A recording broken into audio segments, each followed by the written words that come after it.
하나님 말씀을 보겠습니다. 욥기 16장입니다. 욥기 16장 18절부터 17장 16절까지 보겠습니다. 욥기 16장 18절부터 17장 16절까지 우리 교독하겠습니다. 땅아 내 피를 가리지 말라. 나의 부르짖음이 쉴 자리를 잡지 못하게 하라. 지금 나의 증인이 하늘에 계시고 나의 중보자가 높은 데 계시니라.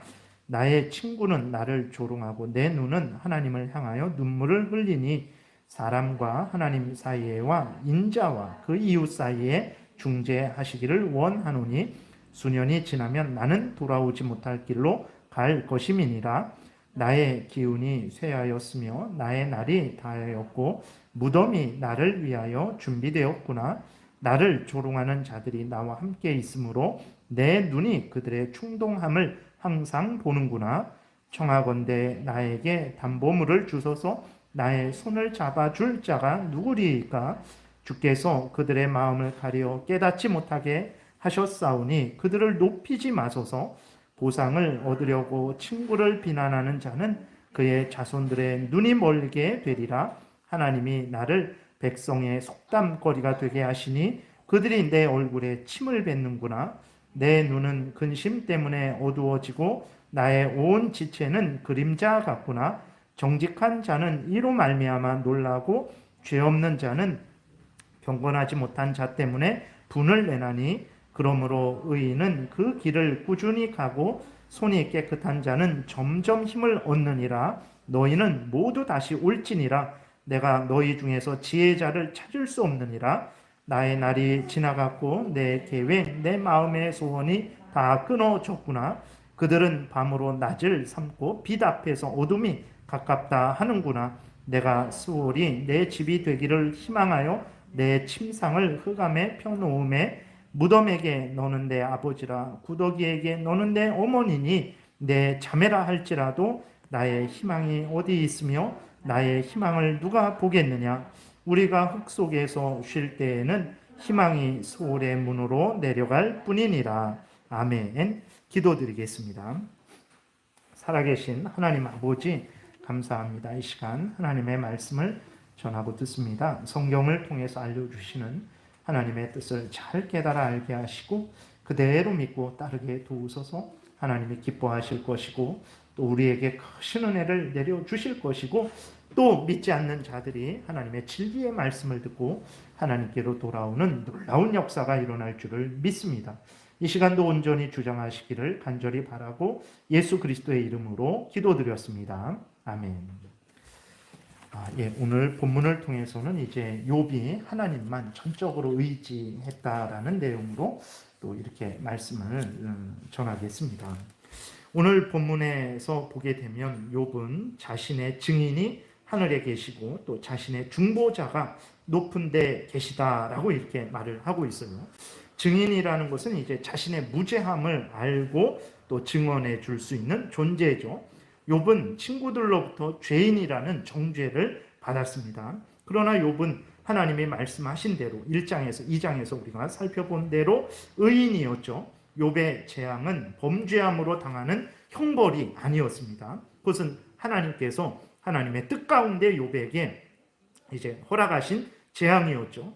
그러나 아무도 욥이 받는 재앙은 죄 때문이 아니다라고 변호해 주지를 않았어요. 사람들 중에서도 욥을 변호하는 사람이 없었습니다. 10절에 보게 되니까 16장 10절입니다.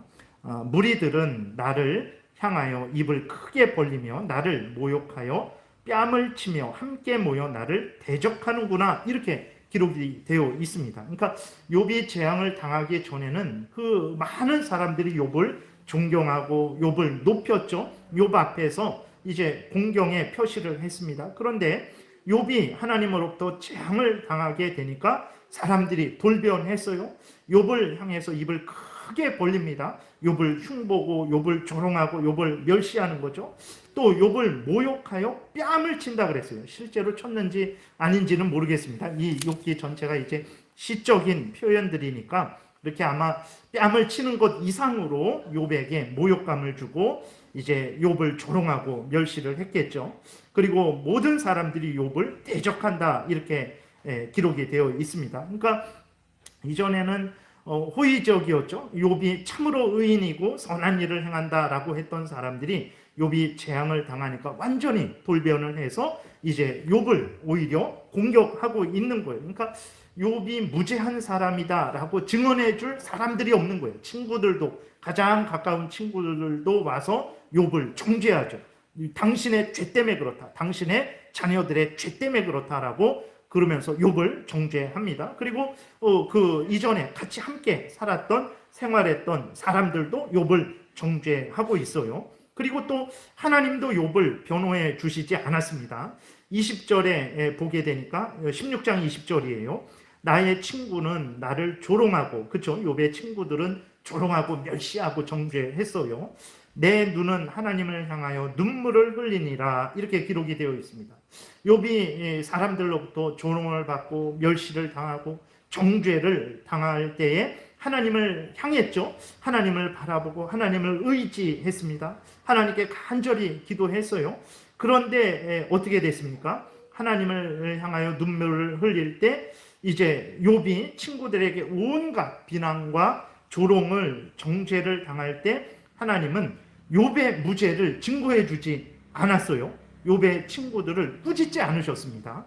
그리고 욥의 기도에도 하나님은 응답하시지 않았어요. 그러니까 언제 응답하시냐면 38장에 가서야 응답을 하십니다. 그것도 욥이 원했던 대로 응답하시지 않아요. 그냥 하나님이 하나님의 뜻대로 하고 싶은 말씀 하시는 것으로 이제 응답이 되는 거죠. 그러니까 38장에 가서야, 그때서야 하나님이 처음으로 욥에게 말씀을 하세요. 그러니까 욥은 계속해서 이제 친구들로부터도 정죄받고 또 주변 사람들로부터도 정죄받고 또 하나님도 욥을 변호해 주시지 않고 참으로 외로운 상태에, 고독한 상태에 있었던 거예요. 그렇기 때문에 욥은 자신의 무죄함을 변호해 줄 이가 필요했던 거예요. 근데 오늘 본문에 보게 되니까 놀랍게도 욥이 뭐라고 말을 하냐면 자신의 무죄함을 증언하고 변호해 줄 증인이, 중보자가 하늘에 있다라고 이렇게 선언을 하고 있어요. 그래서 19절에 보게 되니까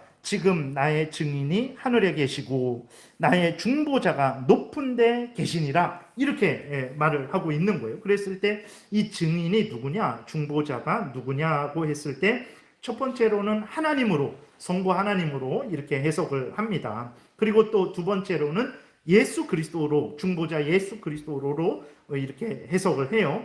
둘 다 이렇게 해석을 하건 저렇게 해석을 하건 똑같습니다. 왜 그러냐면 성부 하나님이라고 이렇게 해석을 하더라도 우리가 하나님을 알 때, 그러니까 하나님은 삼위일체 하나님이시거든요. 그래서 성부 하나님을 알면 어떻게 성부 하나님을 알게 되냐면 성자 예수 그리스도를 통해서 성령에 의해서 성부 하나님을 알 수 있는 거예요. 인간이, 우리들이 직접 성부 하나님을 알 수 없어요. 왜 그러냐면 우리들은 죄인이기 때문에 하나님 앞에 직접 나갈 수 없습니다. 예수 그리스도께서 말씀하셨죠. 내가 그 길이다, 내가 그 진리다, 내가 그 생명이다. 그러니까 내가 하나님께로 가는 유일한 길이다, 내가 하나님께로 인도하는 유일한 진리다, 내가 하나님께로 인도하는 유일한 생명이다, 이렇게 말씀을 하시는 거예요. 그래서 구약 때나 신약 때나 아담이 타락한 이래로 아담과 모든 후손들이 죄로 오염되고 부패됐잖아요. 모든 죄인들이 하나님 앞에 나아갈 수 있는 길은 오직 예수 그리스도밖에 없는 거예요. 그래서 욥이 성부 하나님을 안다, 그것은 다른 말로 하면 무엇이냐면 욥이 예수 그리스도를 안다, 욥이 성령을 안다, 이거랑 똑같은 거예요. 성부 하나님을 믿기 위해서는 성자 예수 그리스도를 통해서만, 왜냐하면 하나님과 인간 사이에 유일한 중보자가 예수 그리스도예요. 그러니까 죄인들의 중보자는 예수 그리스도입니다. 그러니까 구약 때에도 예수 그리스도, 신약 때에도 예수 그리스도예요. 그렇기 때문에 이제 하나님을 안다, 하나님이다 라고 이렇게 말할 때 욥이 하나님을 나의 증인이다, 나를 변호해줄 이렇게 변호자다, 중보자다 라고 말을 할 때 성부 하나님을 말하는 것이다 라고 말하더라도 거기에는 성자 예수 그리스도, 성령 하나님이 함께 고백되고 있는 것이기 때문에 그렇습니다. 그래서 그리고 또 삼위일체 하나님이기 때문에 성부 하나님을 아는 것은 당연히 성자와 성령 하나님을 아는 거예요. 그리고 성자 예수 그리스도를 아는 것은 당연히 성부 하나님과 성령을 아는 것입니다. 성령 하나님을 알 때에는 당연히 성부와 성자를 알게 되는 거예요.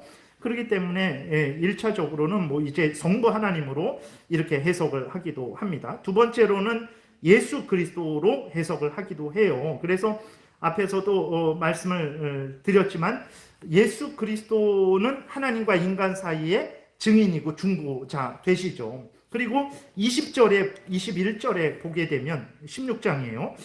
나의 친구는 나를 조롱하고 내 눈은 하나님을 향하여 눈물을 흘리니 사람과 하나님 사이에 인자와 그 이웃 사이에, 그러니까 사람과 하나님 사이에, 사람과 사람 사이에 증인, 중보자 이렇게 말을 하고 있는 거예요. 그러니까 사람과 하나님 사이에 중보자가 누구냐, 증인이 누구냐 그랬을 때 그는 오직 예수 그리스도밖에 없는 거죠. 그런 차원에서 그 증인, 중보자가 누구냐 그랬을 때 하나님이다, 성부 하나님이다 라고 해석해도 되고 성자 예수 그리스도다 라고 해석을 해도 되는 것입니다. 그리고 이제 앞에서도 말씀드렸지만 욥에게 예수 그리스도가 소개되지 않았다면 욥은 하나님을 알 수 없어요. 그러니까 로마 카톨릭에서는 인간이 자연을 보고도 하나님을 알 수 있다 그래요. 하나님을 어느 정도는 알 수 있다라고 말을 합니다. 그러나 우리 그 종교 개혁자들 안에서는 절대 그럴 수 없다 그래요. 왜 그러냐면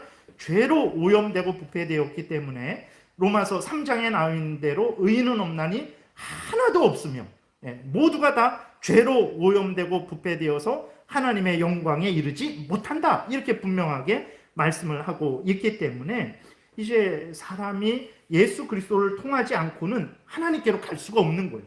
그래서 오직 예수 그리스도를 믿는 자에게 하나님께서 자신을 드러내시는 것입니다. 이것을 분명히 알아야 돼요. 성경 전체는 이것을 이야기하고 있죠. 그렇기 때문에 욥에게 예수 그리스도가 소개되지 않았다면 욥은 하나님을 알 수 없는 거예요. 그러니까 욥이 하나님을 알 수 있는 자체는 이미 예수 그리스도를 믿었다라는 것이 전제되었다라는 것을 우리가 기억해야 됩니다. 그리고 하나님의 은혜가 우리에게 임하는 것도 마찬가지예요. 하나님의 은혜가 인간에게 직접 임한다? 그것은 일반적인 은혜는 임할 수 있죠. 그러니까 뭐 햇빛이 내려오고 비가 내려오고 세상적인 지혜와 지식, 세상적인 지위, 권세, 물질 이런 것들은 뭐 얼마든지 예수 그리스도 없이도 얻을 수 있지만 죄의 용서, 하나님의 은혜와 사랑, 하나님의 자녀됨 이 모든 것들은 하나님의 신령한 특별한 은혜들은 오직 예수 그리스도를 통해서만 우리에게 옵니다. 그래서 예수 그리스도를 믿지 않는 자들은 이러한 은혜를 누릴 수 없는 거예요. 만약에 욥이 예수 그리스도를 몰랐다면 하나님을 이렇게 알 수 없어요. 하나님의 뜻을 이렇게 알 수 없습니다. 그리고 불신자가 하나님을 아는 게 뭐가 대단하다고 욥기가 42장까지 있어요. 이 어마어마한 분량을 이 성경에 이렇게 기록하겠습니다. 그래서 욥이 하나님을 안다라는 것은 믿고 하나님을 이렇게 의지하고 있는 것은 이제 욥에게 예수 그리스도가 소개되었다라는 것을 우리가 분명하게 알 수 있는 거죠. 아담의 타락 이래로 죄인들이 하나님께로 가는 길은 오직 예수 그리스도 뿐이에요. 아담이 타락한 이래로 죄인들이 하나님과 화목하게 되는 것은 오직 예수 그리스도의 대속의 공로를 통해서만입니다. 어떻게 그럴 수 있는가? 그래서 창세기 3장 15절에도 그 16절에도 보게 되면 이미 그 하나님께서 그 하와를 책망하실 때에 여인의 후손과 그 사탄 마귀의 후손의 싸움에 대해서 말씀을 하시죠. 근데 그 여인의 후손이 사탄 마귀의 머리를 밟아 깨트린다 그랬어요. 그리고 그 사탄 마귀의 후손이 그 여인의 후손의 뒷 발꿈치를 문다 그랬어요. 그것은 이제 예수 그리스도를 의미하는 것이죠. 그러니까 여인의 후손의 대표, 하나님의 택한 백성들의 대표, 그 예수 그리스도를 거기에서 이미 나타내신 거예요. 근데 욥에게 예수 그리스도가 소개되지 않았다라고 말하는 것은 있을 수 없고 성경 전체를 이제 보고 이야기하지 않는 것과 마찬가지입니다. 그래서 분명하게 우리가 알아야 될 것은 하나님과 사람 사이에 증인, 중보자는 예수 그리스도로도 볼 수 있다라고 얼마든지 이야기할 수 있습니다. 물론 이 본문에서 예수 그리스도에 대한 직접적인 언급은 거의 없어요. 근데 성경 전체를 통해서 봤을 때 예수 그리스도는 하나님과 욥의 중보자로 계셨다라는 것을 우리는 말할 수 있어요. 그래서 예를 들어서 아브라함도 똑같습니다. 아브라함에 대한 성경의 기록을 보면 구약 성경의 그 창세기를 봤을 때 예수 그리스도에 대한 직접적인 언급이 없어요. 그러니까 아브라함의 이야기를 이렇게 보게 됐을 때 그럼에도 근데 창세기 17장에 보게 되면 세 천사가 아브라함을 찾아오거든요. 그랬을 때 그 중에 한 분이 바로 이제 하나님이신데 그분이 성부 하나님으로 해석하기도 하고 성자 예수 그리스도 성육신 하기 전에 성자 하나님으로도 해석을 하기도 합니다. 그리고 창세기 22장에서 아들 이삭을 드릴 때에 하나님께서 준비한 순양이 있죠. 그랬을 때 그 순양이 바로 예수 그리스도를 예표하는 제물은 내가 준비할 것이다 라고 말씀하신 것이 바로 예수 그리스도를 예표하는 말씀으로 해석을 하기도 합니다. 이렇게 직접적인 언급은 없을지라도 전체적으로 봤을 때 예수 그리스도가 아브라함에게 소개되었다라는 것은 우리는 분명히 알 수 있어요. 근데 구약 성경에 거기 창세기에는 직접적인 언급은 없지만 요한복음 8장에 보게 되면 이제 넘겨보세요. 요한복음 8장에 보게 되면 예수 그리스도께서 아브라함에게 분명히 나타나셨다라는 것을 예수님이 직접 말씀을 하고 있어요. 이렇게 기록되었습니다. 너희 조상 아브라함은 나의 때 볼 것을 즐거워하다가 보고 기뻐하였느니라. 예수 그리스도께서 이 땅에 오셔서 행하실 그 모든 일들을 보고 기뻐했다라는 거예요. 그러니까 유대인들이 깜짝 놀라죠. 그러니까 아브라함은 지금 예수님보다 2000년 전의 사람이거든요. 근데 예수님이 아브라함이 자기를 봤다라는 거예요. 그러니까 유대인들이 기가 막힌 거예요. 57절에 유대인들이 이르되 내가 아직 50세도 못 되었는데, 그러니까 예수님 한 30세 정도부터 이제 공생의 사역을 했다고 우리가 예상을 이렇게 대략적으로 보고 있는 거죠.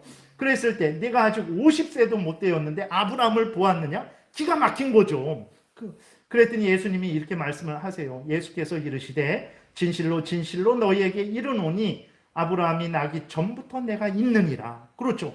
요한복음 1장에 보게 되면 태초에 말씀이 계시니라. 그 말씀이 하나님과 함께 계셨으니 그 말씀은 하나님이시니라 그랬어요. 그 말씀이 바로 성자 하나님, 그 성자 하나님이 인간이 되셨을 때 그분을 예수님이라고 말을 하는 거거든요. 그러니까 성자 하나님으로서 우리의 예수 그리스도는 성자 하나님으로서 영원 전부터, 창세 전부터 하나님과 함께 계셨다라는 것을 말씀을 하고 있는 거예요. 예수께서 이르시되 진실로 진실로 너희에게 이르노니 아브라함이 나기 전부터 내가 있느니라 하시니 그들이 돌을 들어 치려 하거늘 예수께서 숨어 성전에서 나가시니라. 이렇게 기록이 되어 있어요. 그러니까 창세기에서 아브라함의 그 기록들에서 예수 그리스도가 직접적으로 나타나셨다라는 기록은 없지만 신약 성경을 통해서 봤을 때 예수 그리스도가 아브라함에게 분명히 소개됐다라는 것을 우리는 알 수 있죠. 그리고 요한복음 5장 39절에서도 예수님이 이렇게 말씀을 하세요. 유대인들에게 이렇게 말씀을 하십니다. 여기서 말하는 성경은 이제 구약 성경이죠. 아직 신약 성경은 만들어지지 않았을 때니까. 근데 이것은 이제 기록된 다음부터는 성경 전체를 의미하는 것으로도 해석할 수 있는 거예요. 어쨌든 예수 그리스도께서 성경, 이때는 구약 성경을 말해요. 너희가 성경에서 영생을 얻는 줄 생각하고 성경을 연구하거니와 이 성경이 곧 내게 대하여 증언하는 것이다. 이렇게 말씀을 하세요. 이거는 그냥 사도 요한이 꾸며낸 말이 아니라 예수님이 직접 말씀하신 거예요. 구약 성경은 나를 증거하는 것이다. 그래서 직접적으로 예를 들어서 유월절 어린 양과 같이 구체적으로 그렇게 예수 그리스도를 증거하는 그러한 것이 있고, 이사야 같은 데서 보게 되면 직접적으로 또 예수 그리스도의 임마누엘, 미가서 같은 데도 보게 되면 이제 예수 그리스도가 베들레헴에서 태어나실 이런 것들에 대해서 구체적으로 예언하는 것뿐만 아니라 전체 성경이 이제 전체적으로 봤을 때 예수님을 소개하고 있다라는 것은 우리가 성경을 통해서 확인을 할 수 있습니다. 그렇기 때문에 이제 예수 그리스도에 대해서 증인 오늘 본문 20절 19절에 나온 대로 증인 중보자를 어떻게 예수 그리스도로 그렇게 해석을 할 수 있습니까? 물론 직접적으로는 없지만 이렇게 성경 전체적으로 봤을 때에는 얼마든지 이제 하나님으로 해석해도 되고 예수 그리스도로 해석해도 되는 것입니다. 만약에 반드시 예수 그리스도가 언급돼야만 예수 그리스도를 믿는 것이다 라고 이렇게 우리가 말한다면, 그러면 구약 성경 대부분은 예수 그리스도에 대한 직접적인 언급은 없어요. 그렇게 되면 구약 성경 대부분을 버려야 되는 거죠.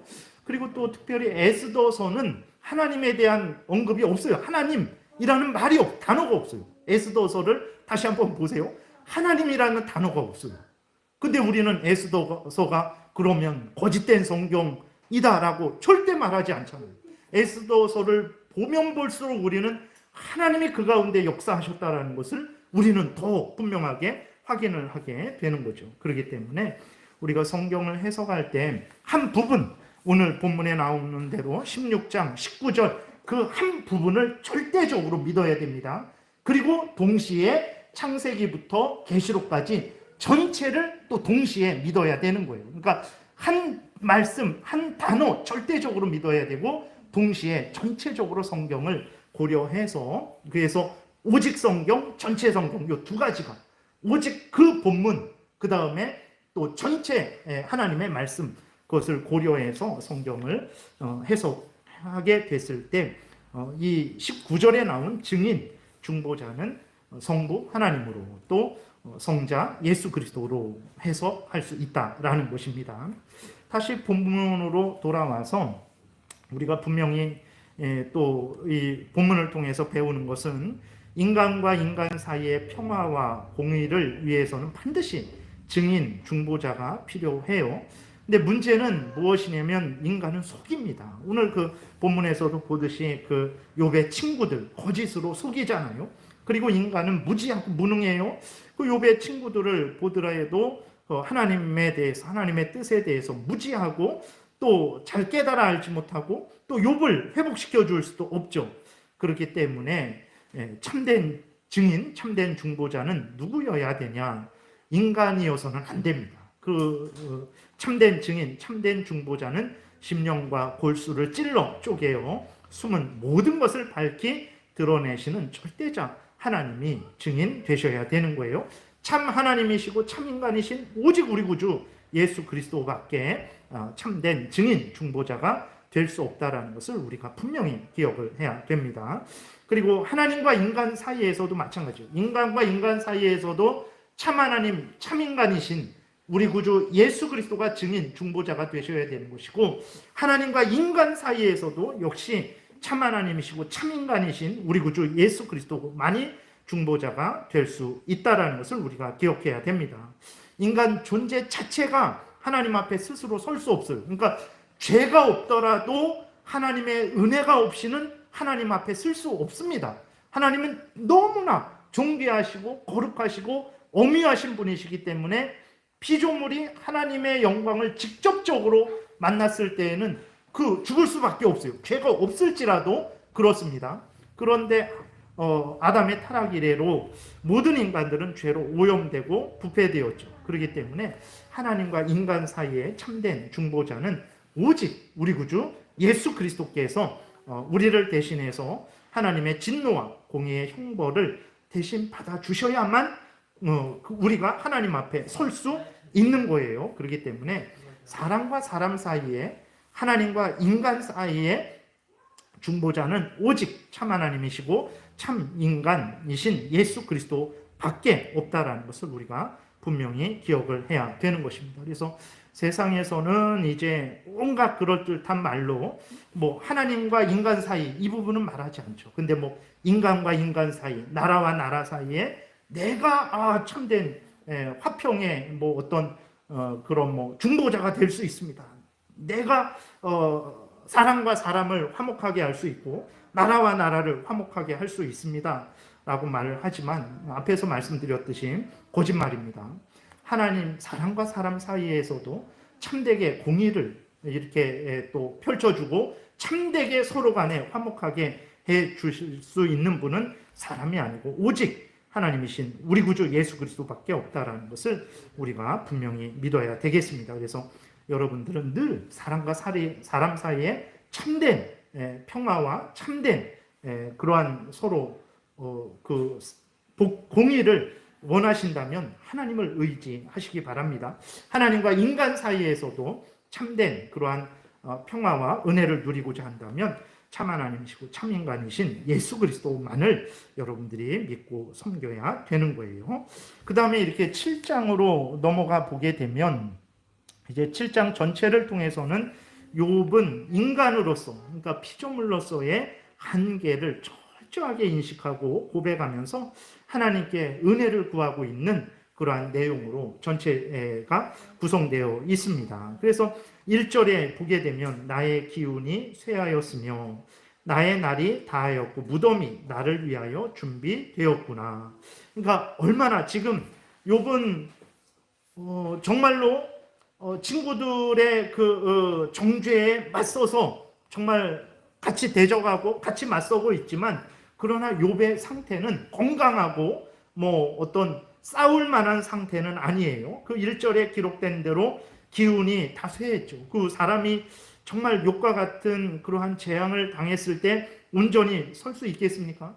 그 모든 재산도 다 사라졌죠. 자기의 생명보다 귀한 10명의 아들, 딸들도 다 사라졌죠. 자신의 아내도 자신을 떠나갔죠. 그리고 자신의 지금 몸 상태도 정말 어떤 심각한 질병, 하나님이 치셔서 얻게 된 질병이니까 아주 그 무서운 질병에 걸려있죠. 그러니까 몸도 마음도 다 쇠약해져서 겨우겨우 살아가고 있는 상태죠. 그래서 욥이 표현한 대로 기운이 다 쇠하였고 자기의 날이 이제 얼마 남지 않았다라는 것을 알고 있었죠. 무덤이 저 앞에 나의 무덤이 준비되었다라고 말할 정도의 상태가 정말 욥의 상태인 거예요. 욥은 이렇게 자신이 인간이라는 것을 철저하게 하나님의 그 주권에 의해서 살고 죽는 존재라는 것을 분명하게 알고 있었던 거예요. 근데 친구들은 그렇게 생각 안 했어요. 친구들은 너가 하기 나름이다. 너가 좋은 마음을 가지고 너가 하나님 앞에 나아가서 은혜를 구하면 너는 다시 회복될 것이다. 욥이 지금 하나님께 아직까지 은혜를 구하고 있는 거예요.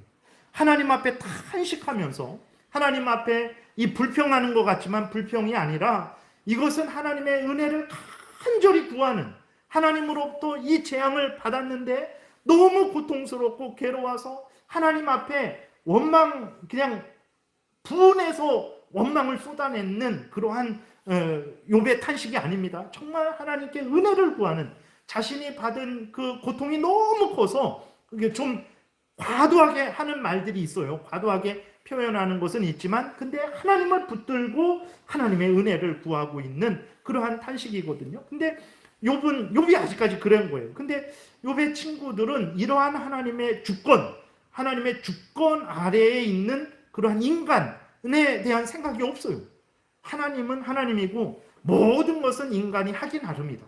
인간이 좋은 생각하고 좋은 결정하고 좋은 행동하면 잘 되는 것이다.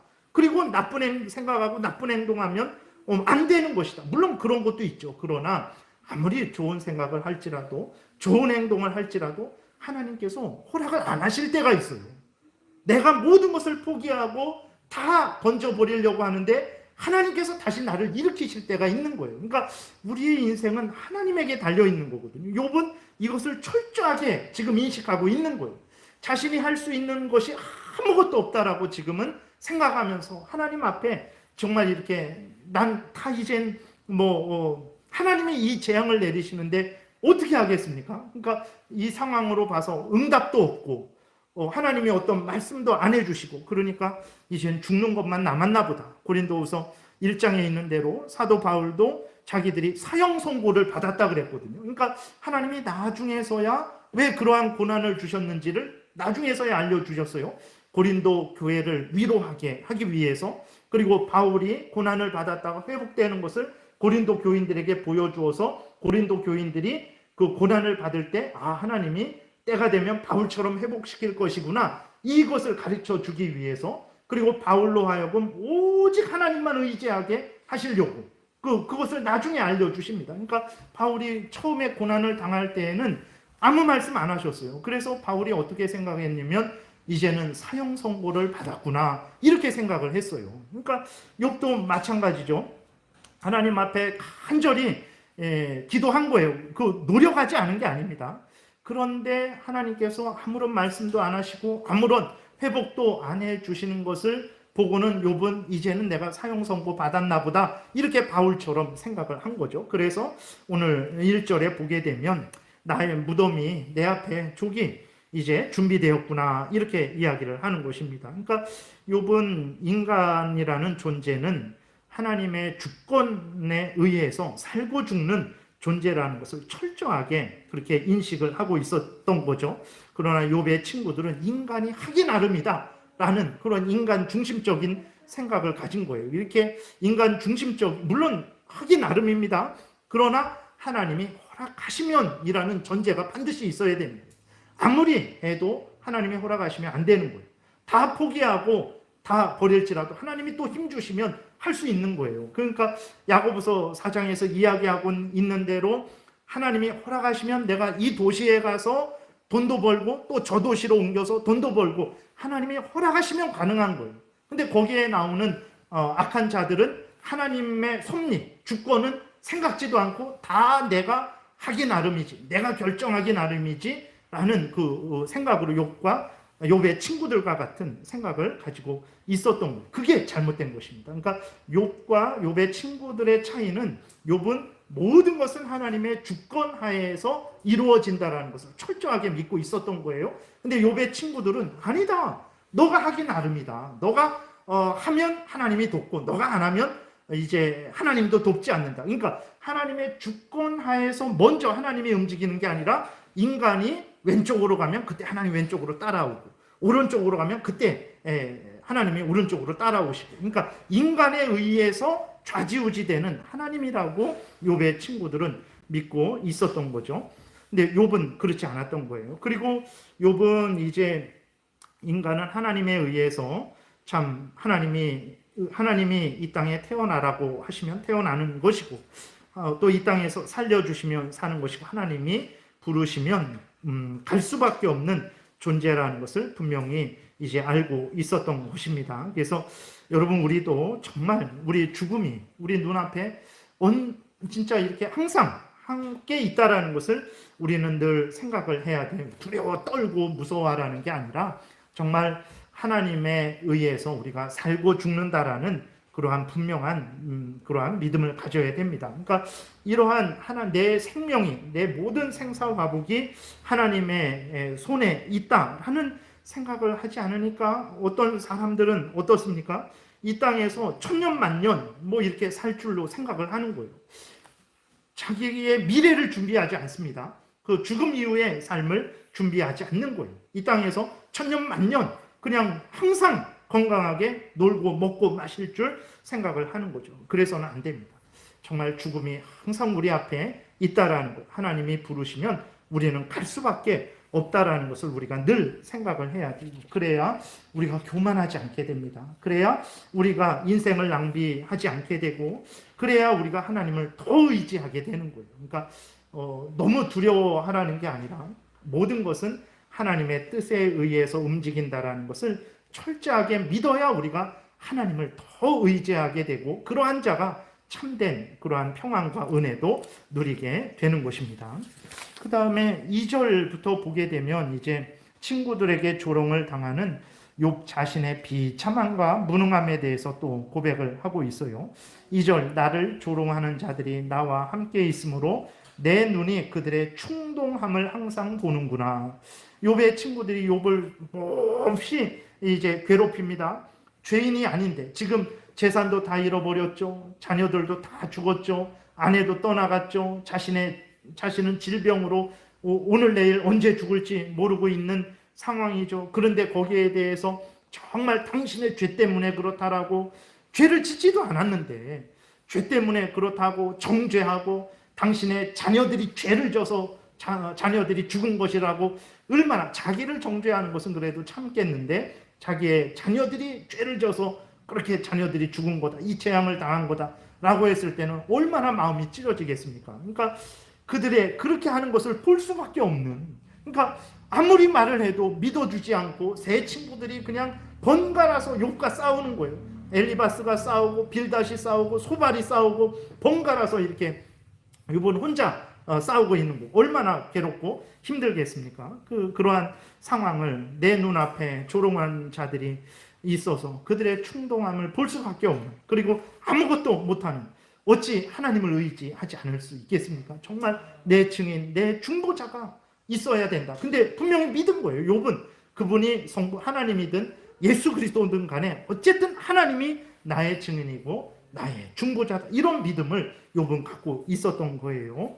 3절에 보게 되니까 또 청하건대 나에게 담보물을 주소서, 나의 손을 잡아줄 자가 누구리이까?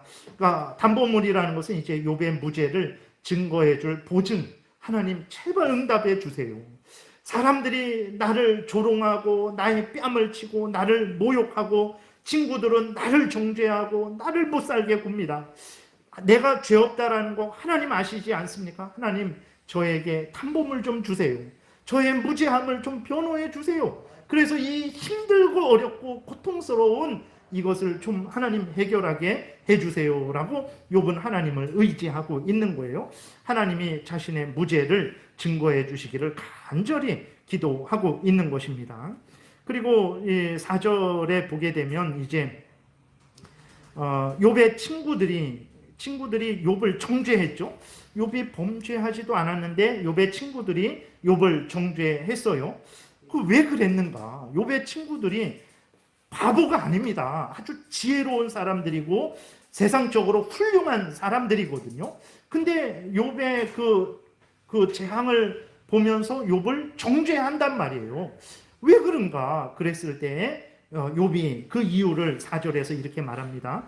주께서 그들의 마음을 가리어 깨닫지 못하게 하셨사오니 그들을 높이지 마소서라고 이렇게 말을 하죠. 하나님이 깨닫는 마음을 주시지 않았기 때문에 그런 거예요. 여러분, 하나님을 아는 것, 인간이 스스로 아는 것 아닙니다. 하나님이 알게 하셔야 인간은 하나님을 알 수 있는 거예요. 어떤 사람이 하나님에 대해서, 하나님이 일하심에 대해서 모른다면 그에게는 하나님의 은혜가 없는 거예요. 그러니까 제가 아무리 목사일지라도, 제가 목사잖아요. 목사면 일반 상식적으로는 하나님을 잘 아는 사람 아닐까 이렇게 생각을 하잖아요. 근데 성경과 다른 말을 하잖아요. 그러면 목사일지라도 그에게는 하나님의 은혜가 없는 것입니다. 성경을 성경에서 알려주는 대로 깨닫는 것은요, 그거는 인간의 힘으로 되는 게 아니에요. 그것은 성령께서 생각나게 하시고 가르쳐 주시고 깨닫게 해주셔야, 하나님께서 은혜 주셔야, 그들의 깨닫는 마음을 주셔야 하나님을 알게 되는 것이기 때문에 그렇습니다. 그래서 욥의 친구들이 욥을 그렇게 계속해서 죄인이 아닌데 죄인이라고 정죄하고, 심지어 자녀들, 너가 죄인 아니면 자녀들 죄 때문에 그런 것이라고 그렇게 비난을 하는 것은 그들에게 하나님의 은혜가 없기 때문에 그렇다. 욥이 4절에서 말을 하는 것입니다. 그래서 하나님의 은혜를 여러분 무엇으로 이렇게 측정하십니까? 내 물질이 많고 적고, 내가 건강하고 약하고, 내가 높은 지위, 권세가 있고 없고, 이것으로 하지 마십시오. 그리스도인들보다도 얼마나 돈 많은 사람이 많습니까? 얼마나 건강한 사람이 많습니까? 무당을 의지하는 사람인데도요, 암 걸렸다 낫는 사람들 많아요. 죽을 병 걸렸다 사는 사람 많습니다. 높은 지위에 오르는 사람 많아요. 그것으로 평가해서는 안 됩니다. 그것은 믿는 사람이나 믿지 않는 사람이나 모두에게 주어지는 은혜예요. 근데 중요한 것은 반드시 믿는 사람에게만 주어지는 은혜는 오늘 본문에 있는 대로 하나님이 어떤 분인지, 또 우리를 위해, 그러니까 예수 그리스도 안에서 하나님이 우리의 죄를 용서해 주시고 하나님이 우리의 하나님이 되어 주시고 우리를 하나님의 자녀 삼아 주셨다라는 사실, 하나님께서 예수 그리스도 안에서 우리에게 한없는 은혜를 주셨다라는 사실, 이것을 깨닫는 것은 오직 하나님의 자녀들에게만 깨닫는 거예요. 그러니까 이러한 은혜는 오직 하나님이 주셔야만 되는 것이거든요. 그랬을 때 여러분 다른 여러 가지 내 주변에 있는 것들이 좀 어렵고 힘들고, 물론 그것이 내 잘못으로 인해서 그럴 수도 있어요. 그러나 그렇지 않을 수도 있죠. 연단하시기 위해서, 하나님만 더 의지하게 하시기 위해서, 세상에 대한 미련을 버리고 천국만 바라보게 하시기 위해서 여러 그 뜻 가운데 이루어질 수도 있는 거예요. 그런 것들도 잘 판단해야 되겠죠. 그러나 이렇든 저렇든 간에 내가 예수 그리스도 안에서 하나님이 나의 아버지가 되어 주셨구나, 하나님이 나를 자녀 삼아 주셨구나, 이 믿음이 여러분 점점 커지면서 죄를 미워하고 버리면서 하나님을 더 사랑하고 의지하면서 예수 그리스도 안에서 하나님이 나를 자녀 삼아 주셨구나라는 이 믿음이 점점 더 강해진다면 그 사람에게는 하나님의 크신 은혜가 있는 것입니다. 내가 병들고 아플지라도, 내가 가난하고 낮은 곳에 처해 있을지라도 그러한 깨달음이 있다면, 그러한 믿음이 점점 커진다면 그는 하나님의 크신 은혜를 받고 있는 거예요. 4절에서 분명하게 말씀을 하고 있는 거죠. 그리고 또 이제 욥은 5절에 보게 되면 친구들을 저주합니다. 근데 무서운 저주를 해요. 5절, 보상을 얻으려고 친구를 비난하는 자는 그의 자손들의 눈이 멀게 되리라.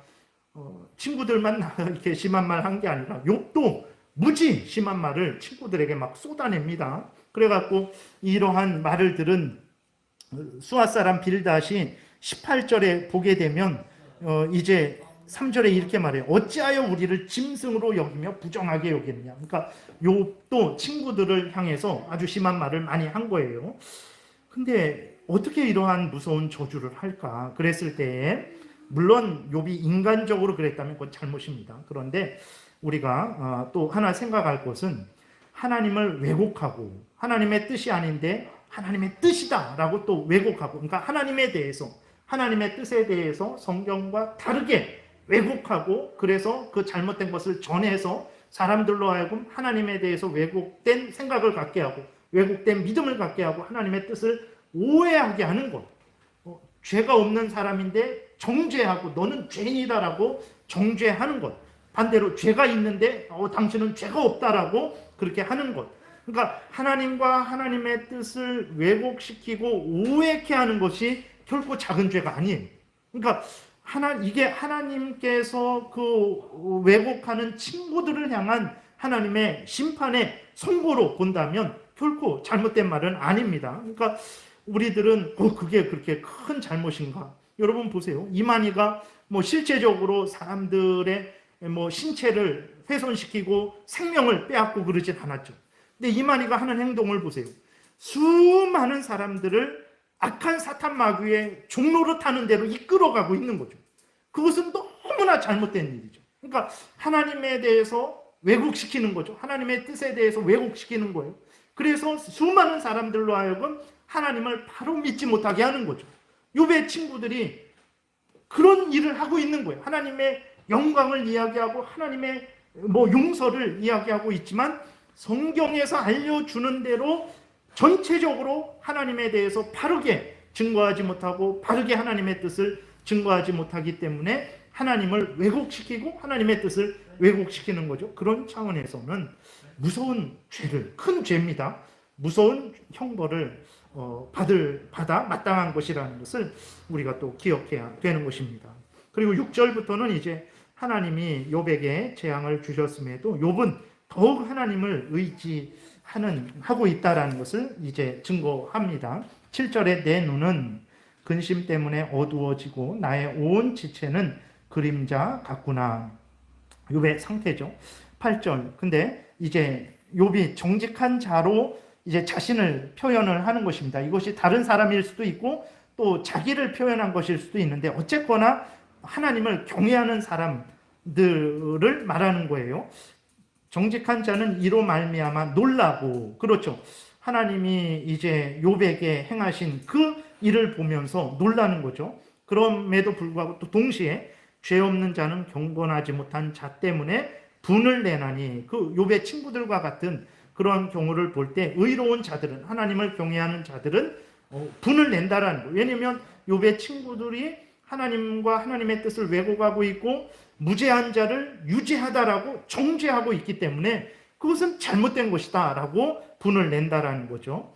그리고 또 참된 하나님의 사람들은 어떻게 합니까? 그러한 어려움이 있지만 9절에 보게 되니까 그러므로 의인은 그 길을 꾸준히 가고 손이 깨끗한 자는 점점 힘을 얻느니라. 또한 하나님으로부터 재앙을 당하지만 하나님의 사람들은 오히려 그 재앙 때문에 놀라고 힘들어하지만 그러나 그 재앙으로 인해서 오히려 하나님을 더 의지하게 된다라는 거죠. 시편 119편 71절에 이렇게 기록되었습니다. 고난당한 것이 내게 유익이라 이로 말미암아 내가 주의 율례들을 배우게 되었나이다. 이것은 하나님의 자녀들만의 나타나는 열매들이죠. 하나님의 자녀들에게만 주시는 은혜인 것입니다. 그러나 거짓 위선자들에게는 이러한 것이 없어요. 그래갖고 욥이 친구들을 향해서 너희들은 그런 사람들이 아니다라고 10절에 이렇게 말을 합니다. 너희는 모두 다시 올지니라 내가 너희 중에서 지혜자를 찾을 수 없다. 너희들은 이렇게 경건한 자, 의로운 자의 모습을 너희들에게서 발견할 수 없다. 너희들 다시 가서 배우고 다시 와라. 이렇게 욥이 말을 하는 거예요. 그리고 이제 11절부터 12절에 보게 되면 또 친구들을 책망을 하는데 이 말이 좀 어렵습니다. 근데 이렇게 기록되어 있죠. 11절에 나의 날이 지나갔고 내 계획, 내 마음의 소원이 다 끊어졌구나. 그들은 밤으로 낮을 삼고 빛 앞에서 어둠이 가깝다 하는구나. 말 자체로 어려운데 무슨 얘기냐면 이제 욥의 상태는 지금 하나님에 의해서 절망의 상태가 되었다라는 거예요. 그러니까 인간이 이렇게 하고 저렇게 하고에 의해서 뭐 다시 변하고 회복되고 그럴 수준이 아니라는 거예요. 왜 그러냐면 욥의 상태는 하나님이 재앙을 내리신 상태이기 때문에 하나님의 손에 달려있는 상태라는 거예요. 그랬을 때 욥은 지금 하나님에 의해서 심각한 그러한 상황 가운데 처해졌는데 친구들은 그것을 모른다라는 거예요. 그래서 밤으로 낮을 삼고, 그러니까 밤과 낮을 막 뒤죽박죽 해버린다라는 거예요. 그래서 하나님의 뜻을 왜곡시킨다라는 거죠. 지금 밤인데 이제 곧 빛이 올 것이다. 뭐 이런 식으로 거짓된 위로를 준다라는 거예요. 그러니까 친구들이 그렇게 어리석다라는 거예요. 지금 자기는 하나님에 의해서 절망의 상태에 있는데 친구들이 하는 말은 하나님께 돌아가서 은혜를 구하면, 회개하면 하나님이 너를 회복시켜 줄 것이다. 지금 욥이 하나님께 돌아가지 않았나요? 얼마나 하나님께 매어 달리고 있습니까? 근데 친구들은 너가 하나님께 돌아가지 않아서 그러니까 돌아가라. 돌아가면 반드시 회복될 것이다. 그러니까 전혀 하나님과 하나님의 뜻을, 욥의 상황을 알지 못하고 그냥 일반적인 말, 나도 그런 말 할 수 있다. 욥이 이제 16장에서 계속 그렇게 이야기를 앞부분에서 얘기한 것처럼 진짜 쓸데없는 말을 하고 있다라고 친구들을 이제 책망을 하는 것입니다. 그리고 13절부터 16절은 욥이 자신의 절망적인 상황을 이제 이야기합니다. 근데 이것은 그냥 탄식, 한탄하는, 하소연하는 이런 게 아니라 하나님 앞에 다 아뢰는 거죠. 내가 이렇게 죽게 되었습니다, 하나님. 그러니 내 삶이 이렇게 참 비참한 가운데 있는데 하나님 언제 나를 구원하실 것입니까? 나를 속히 구원해 주세요 라는 차원으로 이제 하나님 앞에 탄식하고 은혜를 구하고 있는 거죠. 13절부터 내가 스올이 내 집이 되기를, 스올은 이제 무덤, 죽음을 의미하는 것입니다. 스올이 내 집이 되기를 희망하여 내 침상을 흑암에 펴놓음에 무덤에게 너는 내 아버지라, 구더기에게 너는 내 어머니, 내 자매라 할지라도, 그러니까 자기가 죽어서 썩어서 구더기가 생기고 뭐 그런 상황을 이야기하는 거죠. 나의 희망이 어디 있으며 나의 희망을 누가 보겠느냐. 우리가 흙 속에서 쉴 때에는 희망이 소홀의 문으로 내려갈 뿐이니라. 자기에게는 아무 지금 소망이 없다라는 거예요. 죽음밖에는 앞에 있는 게 없다라는 거예요. 이게 절망의 말이지만 그냥 다 필요 없어, 뭐 다 끝났어 이런 건 아니고 하나님께 간구하는 거죠. 하나님, 제 상황이 이렇습니다. 제 상황이 이런데 언제까지 저를 내버려 두실 것입니까? 저를 속히 구원해 주세요. 제가 죽게 되었습니다. 라고 이제 하나님께 탄식을 하는 것입니다. 그러니까 욥은 하나님께 과도하게 심한 단어도 씁니다. 불평하고 뭐 그러기도 하는데, 그런데 그것이 하나님은 없어, 다 필요 없어, 믿어봤자 소용없어, 뭐 이제 하나님 안 믿을 거야 이런 차원이 아니라 정말 하나님을 더 의지하고 하나님께 더 은혜를 구하는 그러한 기도의 탄식이라는 것을 우리가 기억해야 됩니다. 말씀을 정리하겠습니다. 여러분, 누가 우리를 인정해 주고 우리를 보호해 줄 수 있을까요? 안개 같아서 해가 나면 사라지는 존재입니다. 죄로 오염되고 부패되어서 어려서부터 생각하는 것이 악하다라고 이제 창세기 6장에서도 기록하고 있죠. 그러한 악한 존재입니다. 우리가 강건해봤자 70, 80밖에 살지 못하는 존재입니다. 이러한 존재를 누가 알아줄 수 있습니까? 누가 이러한 존재를 위해서 증인이 되어주겠습니까?